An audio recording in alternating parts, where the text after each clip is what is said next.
ئێران چۆن دەیەوێت تۆڵە لە سوودانی بکاتەوە؟ هادی عامری چۆن بە خەنجەری ئێران دڵی سوودانی پێکا؟ کۆماری ئیسلامی ئێران بۆچی سوودانی بە دووڕووناو دەبات؟ هەڵبژاردننی پەرلەمانی عێراق ناوماڵی شیعەی وێران کردووە و شەڕی کۆتایی هێنان بە یەکتر و هەڵگرتنی خەنجەرە ژەهراویەکانیشی تێکەوتووە.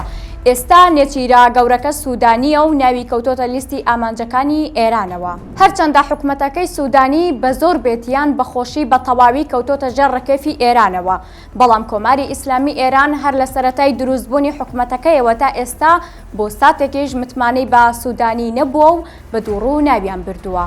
سوودانی بۆ ئەم هەڵبژاردنە کە لە ڕکابەریەکی تونددایە لەگەڵ هێزە جیاوازەکانی چوارچێوەی هەماهەنگی کە سەرجەمی ئەو هێزانە نزیکن لە ئێران، ئەوەشی دەرخست ئێران شەڕی لەگەڵ سوودانی بەرپا کردووە.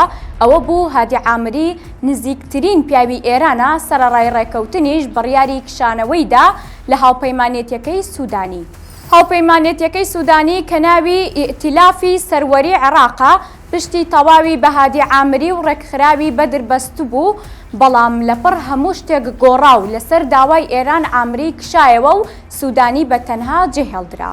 ئەوەی وای کردووە ئێرانیەکان هیچ کات متمانە بە سوودانی نەکەن بەردەوام نقوچی سیاسی لێ بگرن. ئەوەیە سوودانی بەردەوام هەوڵی هێشتنەوەی هاوسەنگی داوە لە نێوان ئەمریکا و ئێراندا کە ئەمەش لەلایەن کۆماری ئیسلامی ئێرانەوە قبولکراو نییە و وەک کەسێکی دووفاق تەماشای دەکەن.